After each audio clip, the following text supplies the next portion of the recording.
तो मैं आह्वान करता हूं आज युवाओं से और लोगों से, युवतियों से कि वे आएं और एक्टिविज्म को अपनाएं, जर्नलिज्म को अपनाएं। कहाँ तो तय था चरागा हर एक घर के लिए, कहाँ चराग मैसर नहीं शहर के लिए। यहाँ दरख्तों के साए में धूप लगती है, चलो यहाँ से चले उम्र भर के लिए। और ना हो कमीज तो पाँव से पेट ढक लेंगे, ये लोग कितने मुनासिब हैं इस सफ़र के लिए। और खुदा नहीं ना सही आदमी का ख्वाब सही, कोई तो हंसी नज़ारा है इस नज़र के लिए। और वो मुतमईन है कि पत्थर पिघल नहीं सकता, मैं बेकरार हूँ आवाज़ में असर के लिए। जी हाँ, दुष्यंत कुमार या ऐसे कोई भी कवि जिनका बचपन गुलामी में बीता हो, जवानी में उन्होंने आज़ादी देखी हो और आज़ादी के बाद का आलम देख करके इस दुनिया से रुखसत हुए हों। आप देखिए उनकी कविताओं में कहीं ना कहीं एक झल्लाहट है, एक फ्रस्ट्रेशन है। कारण ये है कि जो सपने हमें आज़ादी के लिए दिखाए गए थे, जो बातें हमें बताई गई थी कि हमारी पुलिस होगी, हमारे मंत्री, हमारे संतरी होंगे, ये कभी हम पर डंडा नहीं चलाएंगे, क्योंकि अंग्रेज़ तो विदेशी हैं, इसलिए वो हम पे डंडा चलाते हैं। वो तो बाहर से आए थे, ये हमारे अपने लोग रहेंगे।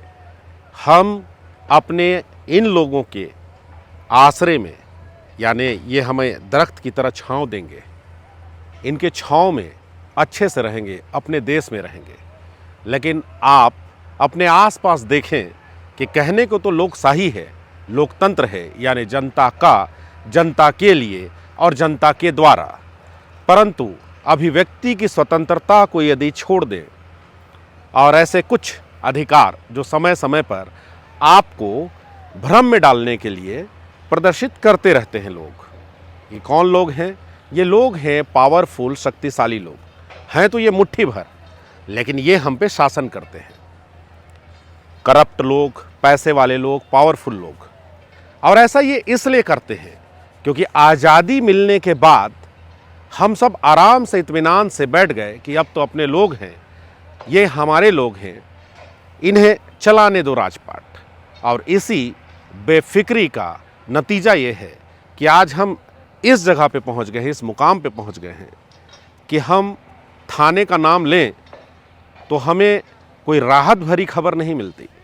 यदि हम रेवेन्यू डिपार्टमेंट का नाम लें, पटवारी का नाम लें, तो हमें चक्कर लगाना, दौड़ना और कई तरह के ख्यालात आते हैं। अगर हम सरकारी स्कूल का नाम लें तो खंडर से एक बिल्डिंग और बहुत ही बेकार किस्म का एक पढ़ाई का छवि हमारे सामने आता है। ऐसा क्यों हुआ?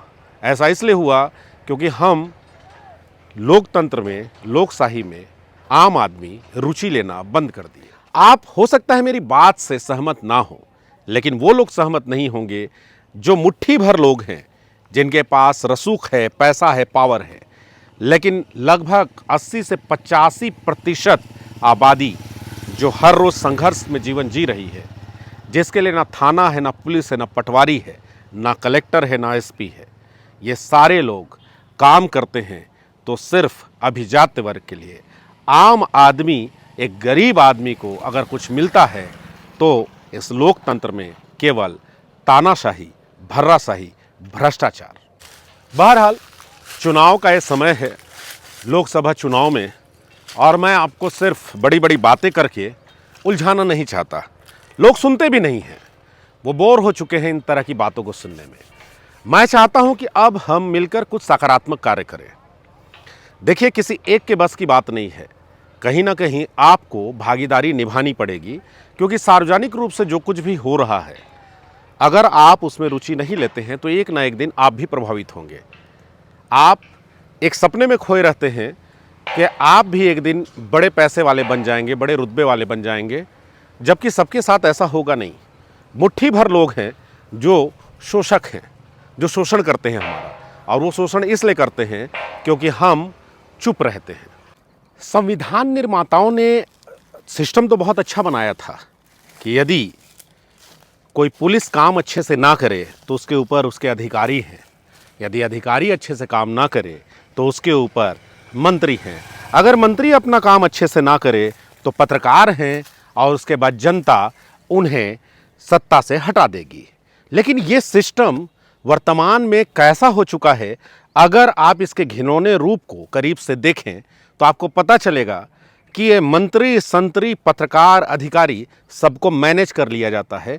जब कभी भी बात आती है किसी बड़े भ्रष्टाचार, किसी बड़े भर्राशाही या किसी रसूखदार आदमी के द्वारा किए गए किसी कुकृत्य के लिए, और आपको इंसाफ के नाम पर सिर्फ वो चीज़ें दिखाई जाती हैं बीच बीच में जिससे आप भ्रमित हो सकें कि आप एक लोकतंत्र में जी रहे हैं। जी हाँ, कागजों में और संवैधानिक रूप से बिल्कुल लोकतंत्र है, और लोकतंत्र उन सभी के लिए है जो लड़ना जानते हैं। सच्चाई यही है कि व्यवहारिकता में इंसाफ आपको लड़ के लेना पड़ता है, इंसाफ मिलता नहीं।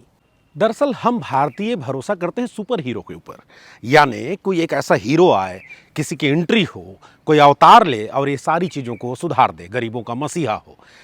इस कॉन्सेप्ट को लेकर के मीडिया ने और मूवी ने बहुत ज़्यादा पैसे कमाए। इतिहास गवाह है कि आज तक दुनिया में जितनी भी बड़ी क्रांतियां हुई हैं या जो भी बड़े परिवर्तन हुए हैं, वो आम जनों ने, गरीबों ने, सामान्य लोगों ने लाया है। क्योंकि शोषक हमेशा की तरह नहीं चाहता कि कोई परिवर्तन आए। तो देश कोई भी हो, समाज कोई भी हो, उसे एक संघर्ष, एक क्रांति करनी होती है। हम संवैधानिक तरीके से, अहिंसात्मक रूप से अपने देश के कानून को मानते हुए एकजुट हो करके छोटे छोटे प्रयास करके हम सुधार सकते हैं।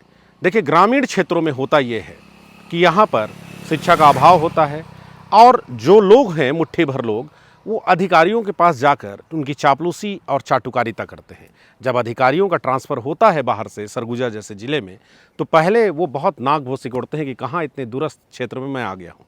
लेकिन जब देखते हैं कि यहाँ पर तो मंत्री से लेकर के एक आम आदमी, हर कोई डरता है, हर कोई ज़रूरत से ज़्यादा उन्हें भाव देता है, तो वो सिर चढ़ के बोलने लगते हैं, और इसलिए नतीजे में हमको मिलती है भर्राशाही, बजाय लोकतंत्र के एक प्रकार से अघोषित तानाशाही मिलती है।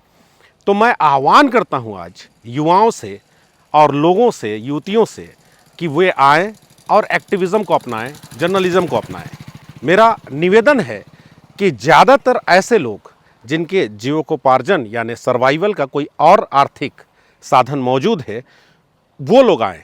ऐसा इसलिए क्योंकि यदि आप अपने जीविकोपार्जन का कोई साधन नहीं रखे हैं और आप जर्नलिज्म को अपनाते हैं या एक्टिविज़म को अपनाते हैं, तो कहीं ना कहीं आप कमज़ोर पड़ेंगे, और किसी न किसी अधिकारी से, ठेकेदार से, मंत्री से, विधायक से, नेता से आप कुछ पैसे लेंगे, और जब आप एक बार पैसे ले लेते हैं तो फिर आपके अंदर वो नैतिकता नहीं रह जाती, वो दमखम नहीं रह जाता कि आप न्याय की लड़ाई लड़ सके। तो इसलिए मेरा निवेदन है कि ऐसे लोग जिनके आय का साधन ऑलरेडी मौजूद है, जिनके पास सर्वाइवल के लिए उन्हें कुछ करना नहीं पड़ेगा या ऑलरेडी कोई काम कर रहे हैं, वो लोग आएँ। मैं निमंत्रण देता हूँ उन्हें। हम मिल करके लड़ाई लड़ेंगे, और कैसी लड़ाई लड़ेंगे? संवैधानिक लड़ाई लड़ेंगे, ताकि सरगुजा जैसे ग्रामीण क्षेत्रों में जो अन्याय हो रहा है, जो गरीब आदिवासियों की ज़मीन छीनी जा रही है, जो आए दिन सड़कों पे लाश मिलती है, दिल्ली में यदि लाश मिले, नोएडा में यदि लाश मिले, तो रोज़ टीवी मीडिया चीखती है, और कैंडल जलाते हुए हम भी अपने शहर के चौक पर जाते हैं। परंतु यहाँ आए दिन आप इस तरह की बात सुनते हैं, तो कहीं पर भी किसी भी बड़े मीडिया घरानों के कान में जू तक नहीं रेंगता। इस बात से हमें और आपको ऐतराज़ होनी चाहिए। कारण ये है कि हम सब शांत रहते हैं। जब हम शांत रहते हैं तो हमारी आवाज़ कोई नहीं सुनता। तो मैं आप लोगों से पुनः आह्वान करता हूँ कि आइए, जर्नलिज्म को अपनाइए, एक्टिविज़म को अपनाइए, और छोटी छोटी लड़ाइयाँ लड़िए। यकीन मानिए, अगर आप किसी एक को इंसाफ दिला पाते हैं, या किसी एक अंतिम पंक्ति के व्यक्ति को यकीन हो जाए कि लोग हैं जो हमारे साथ भी खड़े हैं, यकीन करिए बड़े सुकून से रात को नींद आती है। शुक्रिया।